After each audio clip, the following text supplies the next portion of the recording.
Everybody. It's time for the final installment on my meditations on Psalm 130.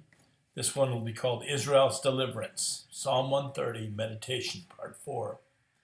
Let Israel hope in the Lord, for with the Lord there is mercy, and with him is plenteous redemption, and he shall redeem Israel from all his iniquities. Psalm 130, verse 7 and 8. Israel is a microcosm of the entire human race.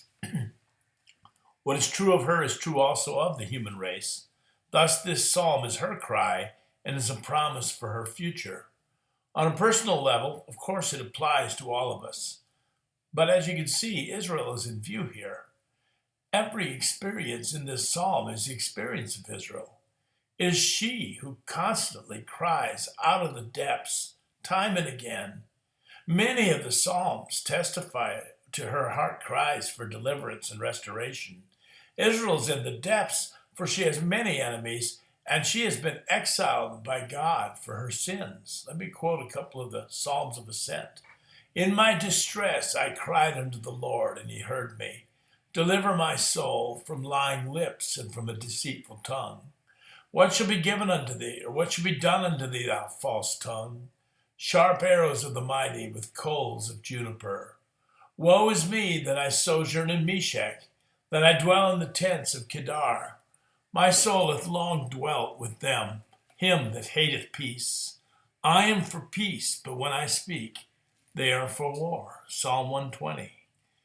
Many a time have they afflicted me from my youth, may Israel now sigh. Many a time have they afflicted me from my youth, yet they haven't prevailed against me. The plowers plowed upon my back, they made long their furrows. But the Lord is righteous, he has cut asunder the cords of the wicked. Let them all be confounded and turn back that hate Zion. Psalm 129, 1 through 4. And how about Psalm 163? Hear my cry, O God, give heed to my prayer. From the ends of the earth do I cry out unto thee when my heart is faint. Lead me to the rock that is higher than I, for thou hast been a refuge for me, and a tower of strength against the enemy. Now Israel is soon to find out again that God forgives the sins of those who turn to him. And finally, it is Israel who is waiting for the long night of exile to pass and for the morning to finally break forth. Now we too wait for the dawning of the new day, the age of righteousness and the millennium, which will soon dawn. But first, the darkest part of the night. The end of the world is pictured over and over again in the Bible as a siege round about Jerusalem and the enemies of God uniting to annihilate the Jews once and for all time. Jeremiah calls it the time of Jacob's trouble. Ask ye now and see whether a man doth travail with child. Why do we see every man with his hands on his loins, as a woman in travail, and all faces are turned into paleness? Alas, for that day is great. There's none like it. It's even the time of Jacob's trouble. But he shall be saved out of it. For it shall come to pass in that day, saith the Lord of hosts, that I'll break his yoke from off thy neck, and will burst thy bonds, and strangers shall no more serve themselves of him. But they will serve the Lord their God, and David their king, whom I will raise up unto them. Jeremiah 30, 6 through 9. People say it's always darkest before dawn, and that is certainly true of the eschaton, that is the end of time as we've known it. Just as the patriarch Jacob wrestled for his very life in the dead of the night, finally realizing that he had been fighting God all along, and eventually just clinging to God, so shall Jacob's offspring come to just such a crisis shortly before the end of this age. The burden of the word of the Lord for Israel, saith the Lord, which stretches forth the heavens and lays the foundations of the earth, and forms the spirit of man within him. Behold, I'll make Jerusalem a cup of trembling unto all the people round about, when they shall be in the siege both against Judah and against Jerusalem. And in that day will I make Jerusalem a burdensome stone for all people.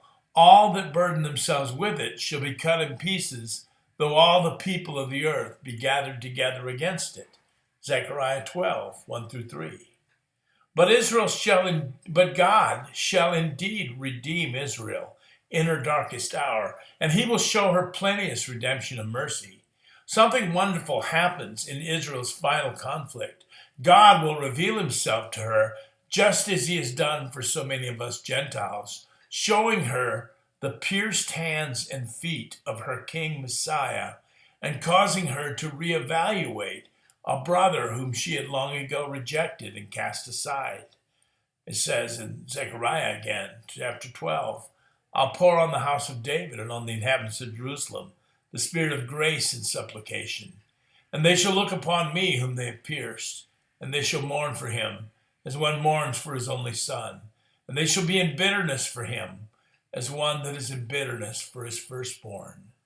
Just as the sons of Israel had failed to recognize their own brother Joseph when they were in Egypt until he revealed himself to their utter shock and amazement, once again Israel will be confronted to another brother whom they had cast away, Jesus.